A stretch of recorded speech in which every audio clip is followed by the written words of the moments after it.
Do you think Twitter it's fair that Twitter can ban Trump? Do you think they should be allowed to be able to ban Trump if they want to? I know you said you don't think that they were wrong in doing that. Should they be allowed? They can do what they want ultimately, but I think if they're trying to be a platform that it's an absolutely massive platform, isn't it? And I think there is a huge amount of freedom on there generally, with people being able to say quite a lot of different things. I have seen, again, I'm not an expert on this, but I think that people that are more on there are more right wing band than left wing. It's like, I think if you're leaning on the left side, you can say not almost anything, but you can get away with a lot more than any right leaning statements. And I just think in general, it's a very dangerous thing when they then start selecting people, especially politics. You're going down a slippery slope, and it's better, I think, just to let them air it out. Yeah, and this is where it becomes a bit of a challenge. And I look at social media as, I think social media does this to protect themselves, their businesses, and I think you would agree, though, inciting violence. Now, I'm not talking about whether this is inciting violence or not, but you would agree that inciting violence is wrong. I agree with that. Yeah. Yeah. I know. Sorry, I know that sounds like a bit of a straw man question in a way, but or leading to a straw man argument. I'm not going that way, but it's more to make the point. So then the question is, what is social media, and why are they banning people? And I think they're banning people as a business model. One, they have advertisers, so they want to make sure the advertisers are on board with what they're saying, and there is going to be biases that come into what they allow and don't allow as far as content. That's the issue. They're not the only avenue for freedom of speech. So it's not as if Twitter is the only place that that somebody can go to get their message out. But I think they just don't have the freedom to be able to do that. And I think this is a new area where we have to really invest some resource into investigating some sort of a middle ground, because we don't want people to legislate Twitter and Facebook and Instagram on how they should run their business. That, like you said, that is a slippery slope we don't want to go down. However, when you look at social media, when I was reading about First Amendment and I was reading about freedom of speech, if you were to take a look at Twitter as a public park, if you go into a public park, you can't scream and yell and say, I would like to take this person out, or I would like to get a mob together. That's illegal. That's incitement.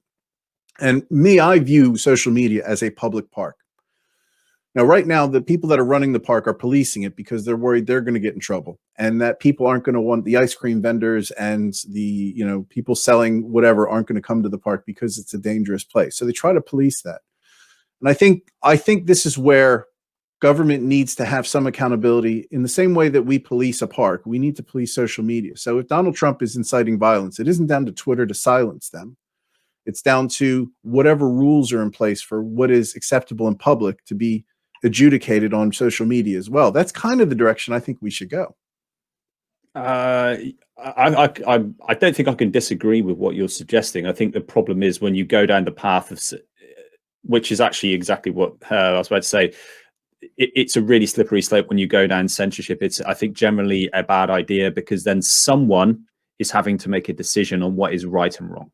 And who are you to say over the whole world what is right and wrong? And when it's political, I think it's very dangerous when you're going down, well, we're going to slice off this side so he doesn't get a voice, but he's okay, but she isn't, but she is. And I just don't like that path in general. I understand what you're saying. I'm not in disagreement with it. I just, again, I think people think this is this minor change. Just take this guy off and it's going to fix the issue. It isn't.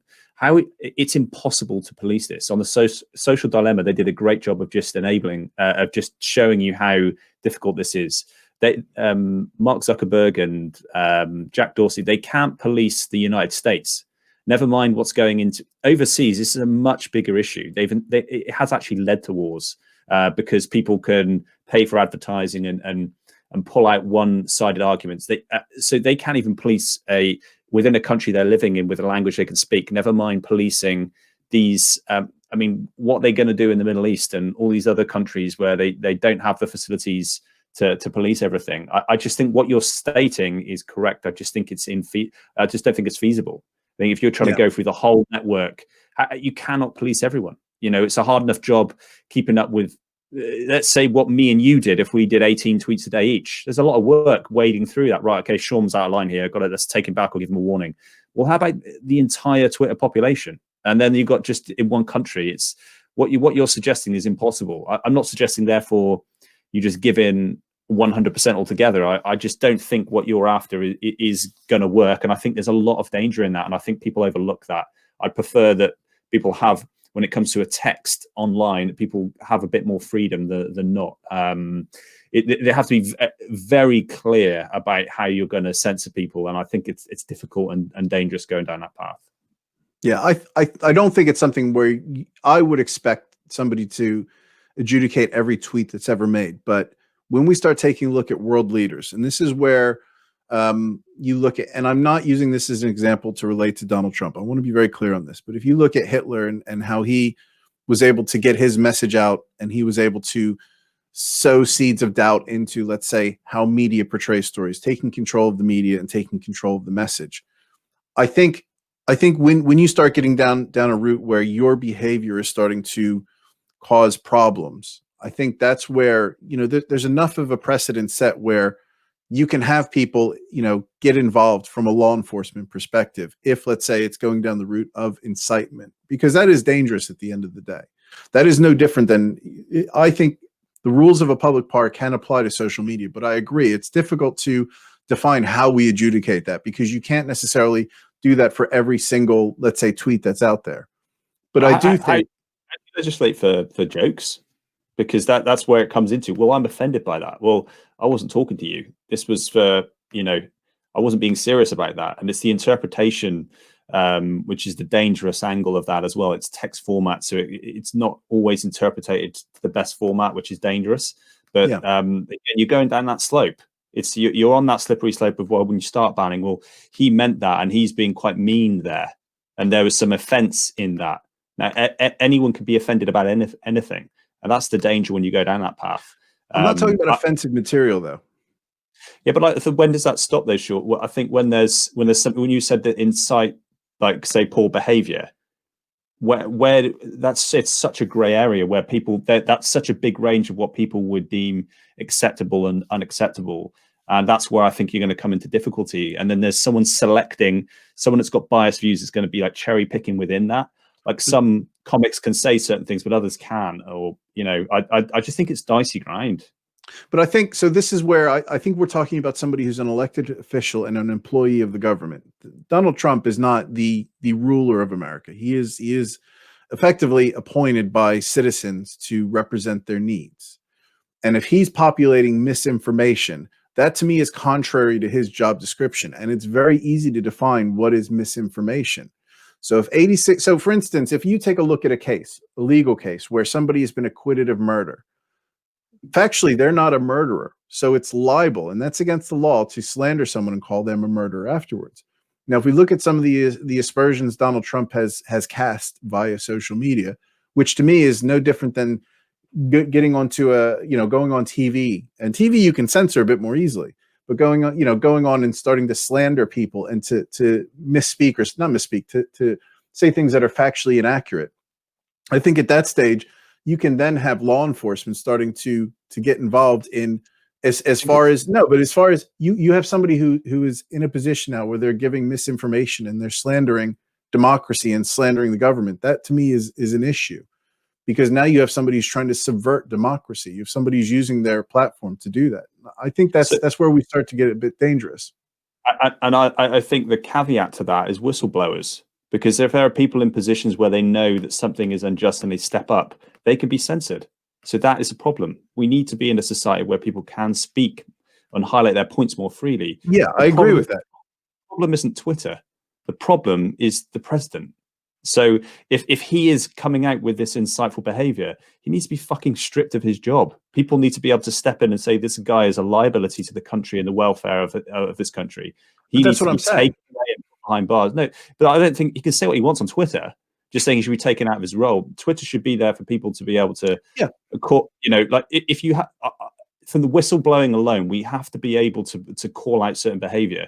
Now, as a result of whistleblowers speaking out, that can incite violent behavior for sure. Like, there could be some negative outcomes as a result, but then we need to allow that. Like, it's imperative. We have to be able to be in a position to do that. And if you can shut people down that easily, then again, it's like, I don't like the way that's heading. It's just, you've got to say these certain things. You're not allowed to say these other things. And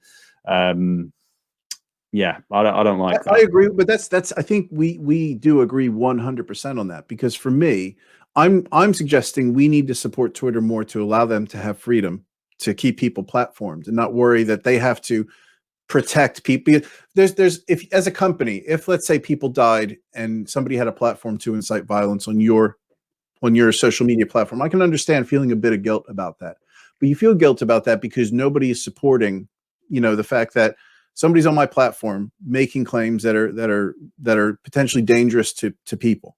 They're organizing people in mass groups so that they can go out and they can do things that are wrong. And for me, I think the president should be held to a higher standard of truth on all forms. If he's using Twitter as his platform to get across ideas as the president, I don't have a problem with him viewing that the election was fraudulent, but to the degree with which he was spreading libelous information, stuff that could easily be fact-checked is incorrect. I'm not talking about whether you support or don't support Trump. I'm talking about facts versus things that are inaccurate. He's trying to get a narrative out there that's inaccurate to a small cross-section of people. He's not representing his office.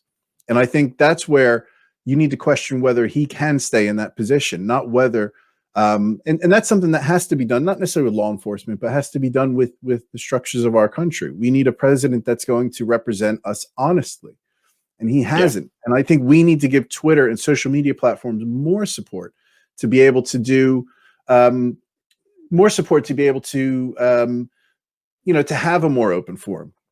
So just want to get some comments in because people are probably getting tired of hearing us. Go on. So going back to Veg, censorship is a bad idea. And I think we all agree censorship's a bad idea. I just want to support a safe, we have to really discover a safe recourse to social media so we can have it as an open forum. It needs to be the Wild West as far as I'm concerned. And Veg said, and this was, I think it's, Veg, you always really articulate your points really well. Even though I don't agree with them, I think you articulate yourself quite well on this platform. It's not okay to take your public building by force, but it's okay to shut someone up by force. Actually, yeah, it is, because Twitter is a private entity. We don't want businesses to be governed by the government as far as how they regulate. We want them as much as to have freedom to be able to shut someone down. And Donald Trump supports. So Donald Trump, when he first came into office, I forget what the name of the legislation was, but he put into action, I forget what it was, where companies can, if let's say they are a Prime affiliate, an Amazon Prime affiliate, they can slow down the speeds of Netflix. And this was not something that was legal. The internet was meant to be more of a utility, and you can't give businesses the freedom to impact the speed of the service with which you're purchasing. So Donald Trump very much got involved into controlling and restricting how businesses can work on the internet. And now he's not happy that they've blocked him from Twitter. And again, Twitter is an independent business that he should be perfectly happy has the freedom to make whatever choice they want on their platform. You don't want government controlling these things. And then Veg has made the very good point that it's not illegal if you have Tourette's. That's very true. And then exactly, propaganda needs to be censored. And I think this is where you disagree. And ATML, I don't necessarily... I don't agree with it being censored, but I think it needs to be adjudicated in some way. If there is propaganda going out, I don't think it should be down to the businesses, the social media entities to be the arbiters of what is propaganda and what isn't. I think we can define that as a country. But I agree, misinformation is dangerous. I think we've seen a lot of the regimes, you look at North Korea, it's living on a bed of misinformation. That's how it controls its people. And this is an interesting point. Dominion is suing various people and news outlets for slandering their voting machines. What's really going to be interesting about this is when you put together a lawsuit. So when you're suing somebody for slander, you're saying, I'm going to bring to the table all of the evidence to show how full of shit you are. So I'm willing to go under oath to show. So Dominion are actually saying, look, we're so confident that we're not doing anything wrong. We're going to sue you for money because everything you're claiming about us is not factual, and we would like you to give us monetary recourse, or I don't know what the word is. I'm doing a shit job with language, but we would like you to pay us for saying how shit we are. It's going to affect our reputation. Rightfully so. Yeah. And if he wanted to incite violence, he could have done a much better job. Yeah. And I think this is why I said at the beginning, I'm not saying Donald Trump in his speech that we aired, he has not motivated, I don't think, people to the degree that he's being accused of to for people to be violent. So I would agree with that. I don't think he did a very good job. If I'm honest, I don't think he's done a very good job with a lot of things communication oriented. And I don't think you disagree with that, Hugo. No, I don't disagree. I mean, he could have said, right, let's go and hang them. Let's go and, beat people. I mean, he could have said more words, but I think the tone and some of the language he used was very irresponsible. And I think it undoubtedly had an influence. And Veg said, well, this is why I ultimately don't support Trump, is because he's feeding off of and repeating the means of hillbillies and rednecks. And I think that demographic was on display at the Capitol building. It was a bunch. So I don't want to say hillbillies and rednecks, but there's a lot of memeing. The president is taking more stock in memes and internet tropes than he is from his intelligence agencies. That is problematic in itself. Yeah, I agree. We have Kelly. Thanks for joining. Government supports and funds propaganda. I think that's an interesting point. So government supports and funds propaganda. I think every administration would, probably to a certain degree. I mean, how do you read that, Hugh? No, I agree with it. I think that I agree with that statement and what you were just saying. That it's to the degree, right, that you've got an example in North Korea, which is just horrendous. To you've got somewhere in America where is it happening? Of course it is. You've got separate networks. Is that not propaganda? At what level is it? Are you having swayed images, language, tones, editing? This show is propaganda because we are slightly leaning towards the one side. I think it's fair to say. I don't think we give a fair enough shout to the right, although I'm probably more right than you. There's propaganda happening everywhere. It's just the level, the extent, and the net results that happen as that differ so much. But I agree with the statement. And I think that's what differentiates America as being a place, or even Britain, where the press has freedom. So if you don't like the message and the way that we're telling it, or the way we're having this conversation, if you feel that I'm too askew left, I think you do a very good job of being down the middle. I think I'm a bit more overt with my point of view, but you can go somewhere else. Everybody is, and that's part of the First Amendment. That's freedom. You don't have to stick with CNN. If you don't like CNN, watch Fox News. If you don't like Fox, watch ABC. And the government in the U.S. is not allowed to interfere with that. And I think when you take a look at government funding propaganda, I guess when you look at how they spin their messaging, I think everybody does that anyway. Every company does it. I work for a company, and we're constantly, you would say anything we send out as far as marketing is propaganda. Because even if, let's say, something negative happens, we have to find a way to spin it that doesn't look as bad. That's propaganda. It's sales. It comes into almost everything. Yeah. It's a private entity, which means it's legally okay. But why are we equivocating? The original issue is whether it was a good idea, not whether it was legal. Well, I think we did ask both, though. I first asked Hugh whether it was a good idea and whether they should have. I then asked you, Hugh, if they were right. And I think the other, whether it's legal, I see what you're saying, Veg, because it's more of a moral point, whether it's legal or illegal. And I've debated about this with my wife. Just because something is legal doesn't make it right. Or just because something's illegal doesn't make that right. But it does add to the decision-making of Twitter in being able to ban them. Veg, I'm curious, do you think that Twitter should be allowed should they be allowed as an entity to be able to block people from using their platform? I'd be curious to hear what you say with that. And some information is dangerous. Yeah. So what? And I think that's more what you think, Hugh. Information is dangerous. It's how we educate and how we adjudicate that. Yeah, I think that Twitter should absolutely be allowed to do what the hell they want. They're their own business. It's just, but what they stand for is something else, isn't it? It's I think that's the difference of it. I think they should be entitled. I don't think anyone could. You can't. I think go around dictating what businesses can and can't do with that type of thing. I think again that is a really dicey path to go down. It's just that for a platform that has so much free speech out there, I think they're on dodgy ground. By the way, Hugh, I just want to put in just some subliminal messaging here while we're talking. So yeah, I agree with you that we are on some slippery ground, and I do think that. Oh, sorry, what was I didn't know that was going on? Apologies for that. But yeah, I think it is slippery ground.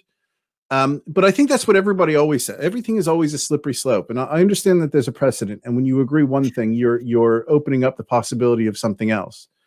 But I also think that we just aren't having enough conversations about social media and what it should and shouldn't be doing, or how we, because at the end of the day, we have government, we have society so that we can police, and protect us in an agreed manner.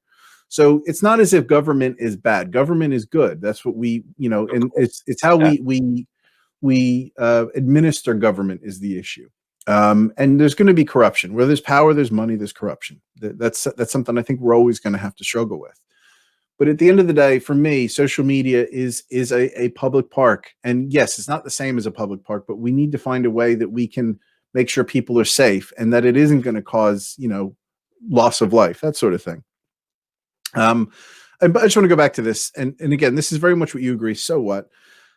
If they censor people, they should be forced to release their own tweets stating they are aware they are censoring and that's un-American, lest they lose integrity. But isn't that down to them as a business? Are they, that's their prerogative as a business to be judged for that. And it's down to other media agencies or other people with platforms to be able to go on those platforms and say it's un-American. This is my point, Sean, is that they're perfectly entitled to do that. They don't need a tweet to say that it's un-American. They have lost integrity from me. That's what's happened as a result. Now they probably don't give two shits about that, but that's my point. Really, is they're perfectly entitled to do that, but they lose integrity as a platform, as a business, and what they stand for.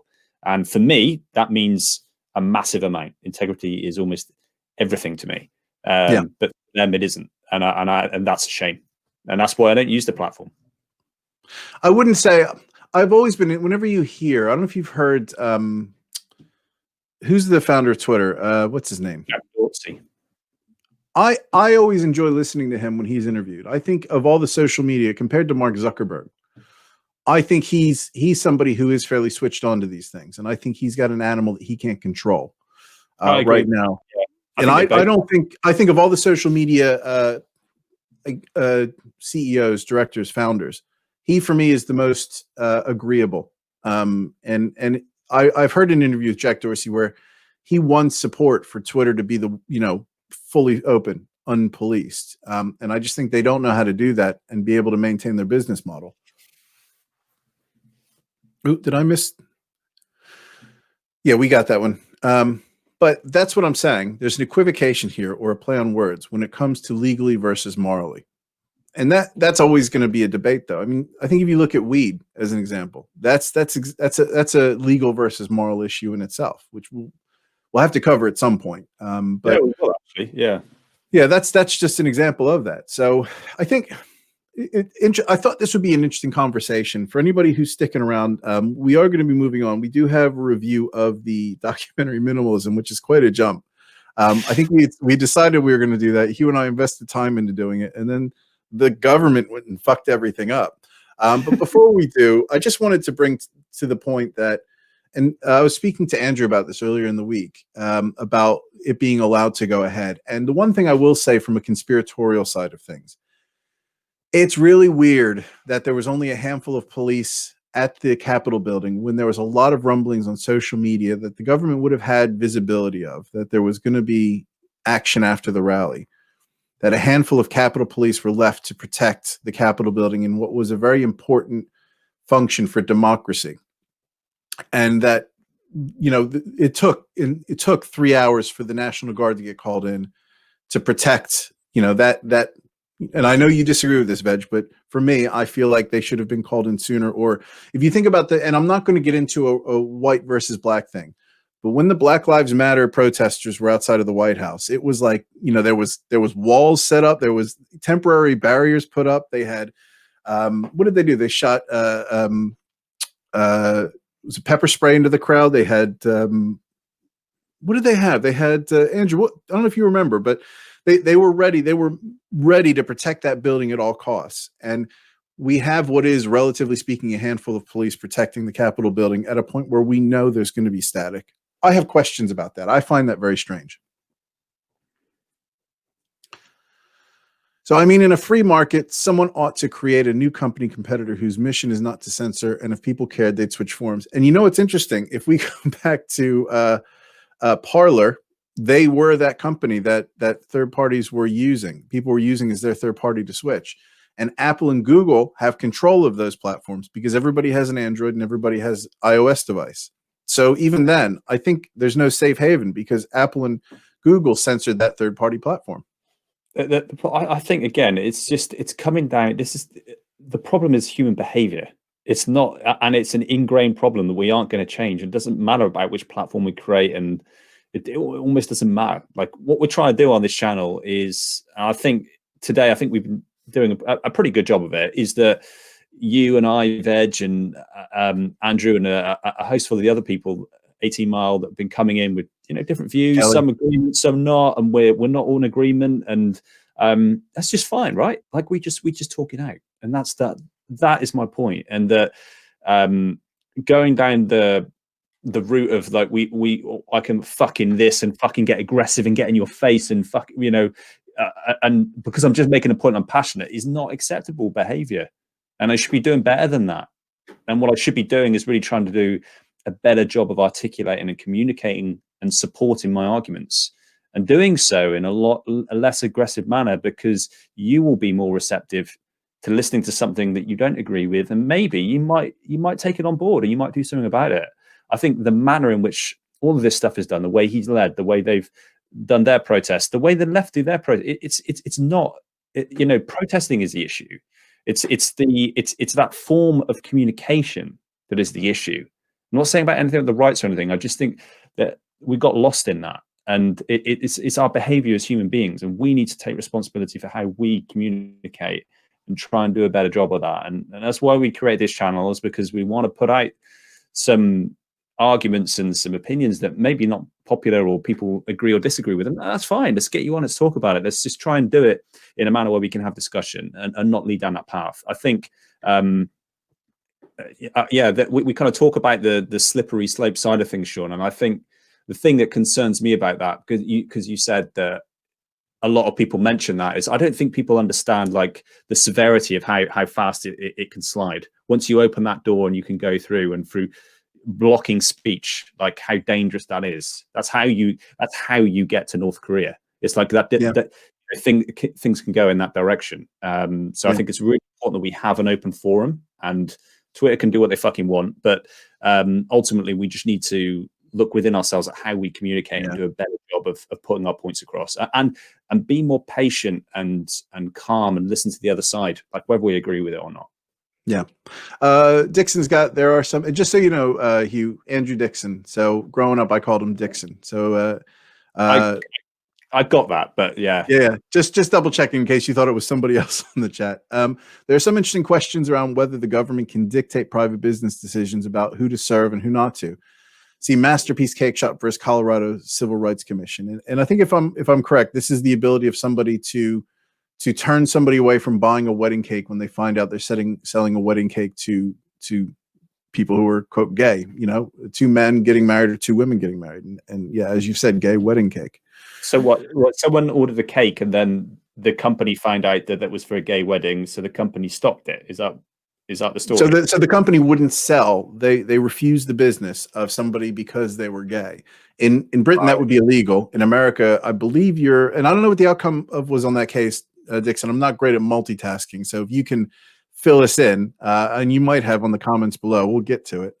So, right, for example, businesses can't deny service because of a service dog saying dogs aren't allowed. So if principals do infiltrate into business, then how are they allowed to censor? Doesn't discrimination cover creed? I seem to remember that in the list. These are all really challenging issues. And I don't know that we have the time to really, I don't have an, not that I don't have an opinion. I don't really know where I stand on it. And just to get Andrews in, because Twitter is not selling products to users, accounts are free, which actually I think you are the product on Twitter. Yeah. And the thing Trump was banned for would be illegal if it were said out loud to a crowd, and typing it on Twitter is no different. And that's, Andrew, that's my point. Is I don't think it's down to Twitter to police that. I think, we're starting to get into the realms where there's things that are so overtly inciting on Twitter. And it does happen in America anyway. If you were to say, I'm going to kill you on Twitter, I'm coming for you with guns a-blazing, then I think the police are within their right to take action because there's a perceived threat. But when we take a look at things such as service dogs, I don't know what the rules are. Can you deny somebody in America? I don't know the answer to that. If you can deny somebody with a service dog, can you deny access? So this is how we fact check. This is the new world. Can you deny access to a service dog? I'm not gonna have time to certify whether the resource I'm finding is good. So I don't know. So court ruled for the baker. He can refuse. It was 7-2. So I guess that Supreme Court ruled 7-2. I agree with it. I don't like it, but I agree with it. Yeah, I would never go to that shop. I'd never, I think they've done themselves a massive disservice there. It's horrendous. Like, who gives a shit who you're selling it to, for starters? But they should have the right to refuse service. I believe they should freedom. It's an uncomfortable. It's one of the things I was talking to my wife about this. So my wife, who's British, and it's where America takes that freedom of speech to that, I think, a slightly further level than in the UK, where you are allowed, as long as you're not infringing on somebody, you're allowed to be publicly racist, as long as it's not, if you're threatening somebody with, incitement, using racism as sort of your platform, that's illegal. But in the UK, for example, you can't, the KKK couldn't walk down the street and protest in the UK.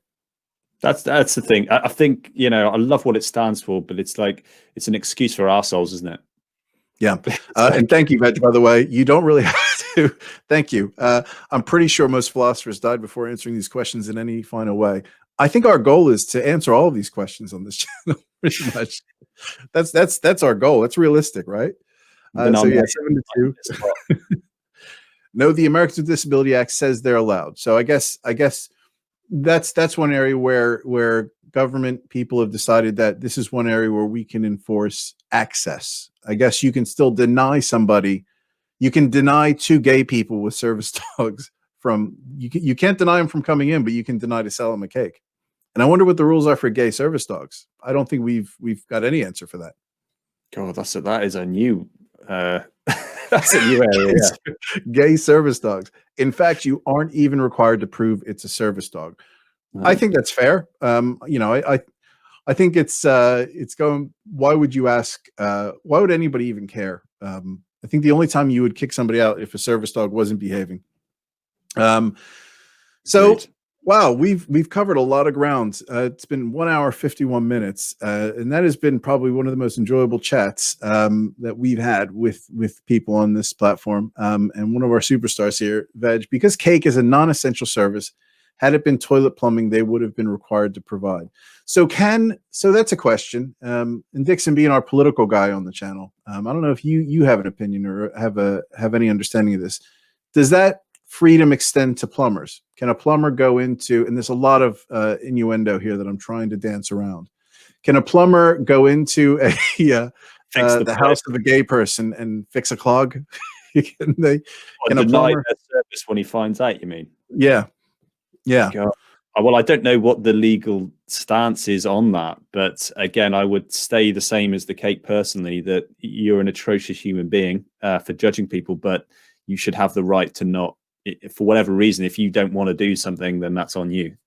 I always found that to be a contradiction. I don't want to go too far down that road, that somebody who is very religious, who wants to have the freedom of their views is denying somebody the ability to buy a cake because of their views and their freedom to have their way of life. Who really care? I mean, I know it's a simple, basic question, but who really cares if somebody's buying a gay cake from you? It's not like you're. I guess, are they thinking they're advocating homosexuality and advertising it?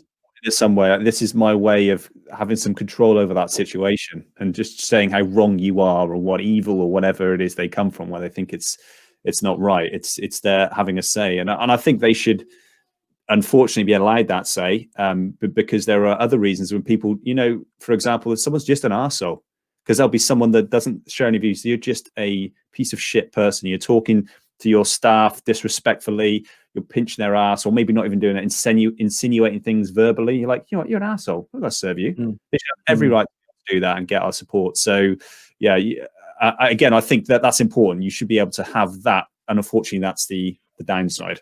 Yeah, Veg, I think you're right. I think they may in fact turn gay if they make a gay cake. You may have a baker and he may make a penis cake, and he may be like, kind of like that. You enjoyed it too much. That is one fine penis cake, and I think that may be the change, and I think that's a scary thing. I think there's no better way to end this discussion.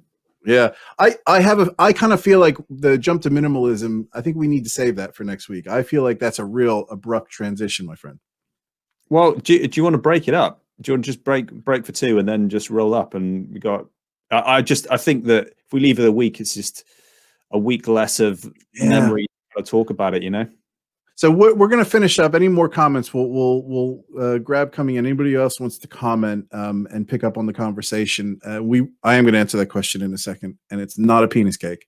But for those of you who are watching this, we were going to talk. So we do reviews on the channel, and Hugh and I are really fascinated by minimalism, and it's something that my wife and I have been working on. And there's a documentary by Joshua Fields Milner and Ryan Nicodemus, and they're the minimalists, and they've come out with another film, a documentary that we're going to review. We're also going to talk about the original one. So we probably will end this stream in a bit and start a new stream for the minimalists review, in case anybody wants to comment or stick around on that. So just a heads up, Veg, it's not sports. And we'll probably keep that to a half hour, maybe 45 minutes max, just because of the timing. But if you were to, what would you, so you are what you bake. So I thought she was saying, what would you bake? Sorry. So you are what you bake. Right. There we go. I misread that altogether. So that guy doesn't want to be a cock is in our analogy. A gay cock at that. Is there anything that you wouldn't bake if you were a cake maker, a chef, a baker? I don't bake cakes. Again, I'll try. It's dangerous for me, mate. I just try and avoid the whole thing because I'm trying to eat healthier. So it's irrelevant to do with what shape I put it in. I'm just not interested in baking cakes because I'll eat the whole damn thing, and I want to avoid doing that. You only eat sausage-shaped foods anyway. I think that's your everything in a casing. What's that say? I don't know. I try to eat everything in one pot dish format. To be fair, my wife has been cooking pretty much since we've gotten into coronavirus, everything. And I've been doing dishes, and we've never eaten so well because everything I do is like one pot. I think you've had one of my one pot dishes. You've had my what was it? You can't go wrong with it. It's just easy. Like all the flavors are great. You can just chuck it out. You got leftovers. Can't go wrong. So I think it's a good time to wrap it up. Just to, if you've stuck around this long, if you're watching this and it's a recording and you're here, please subscribe.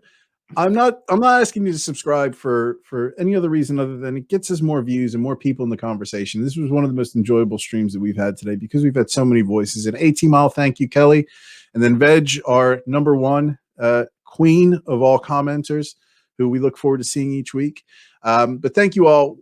Don't know where we're going to go with this from next week. Hugh and I are still trying to find our feet and what we talk about and how. And I think we're still going to try to find these popular topics. And this week was more, I think, of we're talking about the obvious, but I think we're going to be looking at finding more the subtle. I think Hugh may have frozen up on me. I hope it's what's happened. but we're going to be looking at maybe some interesting side stories when we take a look at these things. So for now, I want to thank everybody. Hugh looks like he's frozen, or I'm frozen and I'm talking to myself. Either way, have a good week, and we will catch up with you soon. Take care.